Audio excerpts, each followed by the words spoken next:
Railway വികസനത്തിൽ ചാലക്കുടി ലോക്സഭാ മണ്ഡലത്തെ അവഗണിക്കുന്നുവെന്ന് ആരോപിച്ച് ഇന്നസെന്റ് എം.പി. ഏകദിന സത്യാഗ്രഹ സമരത്തിൽ. ചാലക്കുടി റെയിൽവേ സ്റ്റേഷനിലാണ് സമരം നടത്തുന്നത്. പാലരുവി എക്സ്പ്രസ് അടക്കം പുതുതായി ആരംഭിച്ച ട്രെയിനുകൾക്കൊന്നും മണ്ഡലത്തിലെ പ്രധാന സ്റ്റേഷനിൽ പോലും സ്റ്റോപ്പ് അനുവദിച്ചില്ലെന്ന് എം.പി. ആരോപിച്ചു.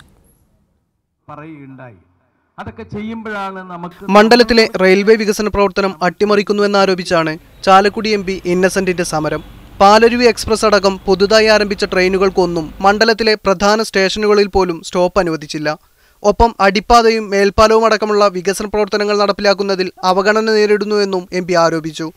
റെയിൽവേ വികസനത്തിൽ കേരളത്തെ ഒന്നടങ്കം റെയിൽവേ അവഗണിക്കുകയാണെന്നും ലാഭകരമല്ലെന്ന പേരിൽ സർവീസ് നിർത്തലാക്കുന്നത് അംഗീകരിക്കാനാവില്ലെന്നും ഇന്നസെന്റ് പറഞ്ഞു.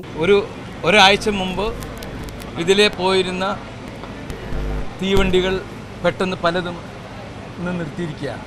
കേന്ദ്ര ഗവൺമെൻറ് സത്യത്തിൽ നമ്മുടെ ചാലക്കുടി മണ്ഡലത്തിനോടൊന്നും മാത്രമല്ല കേരളത്തിനോട് തന്നെ ഒരു അവഗണന മനോഭാവമാണ്. CPM കേന്ദ്ര കമ്മിറ്റി അംഗം MC ജോസഫൈൻ ഉദ്ഘാടനം ചെയ്തു. ധാരാളം ട്രെയിനുകൾ, ദീർഘദൂര ട്രെയിനുകൾ നിർത്തിയേ മതിയാവും. അങ്കമാലി, ആലുവ പോലെ തന്നെ അങ്കമാലിയിലും ചാലക്കുടിയിലും MLA-മാരായ BD ദേവസി, VR സുനിൽകുമാർ, മുൻ MLA-മാരായ ജോസ് തെറ്റയിൽ, സാജു പോൾ തുടങ്ങിയവർ സമരത്തിന്റെ ഭാഗമായി. മീഡിയ 1 തൃശൂർ.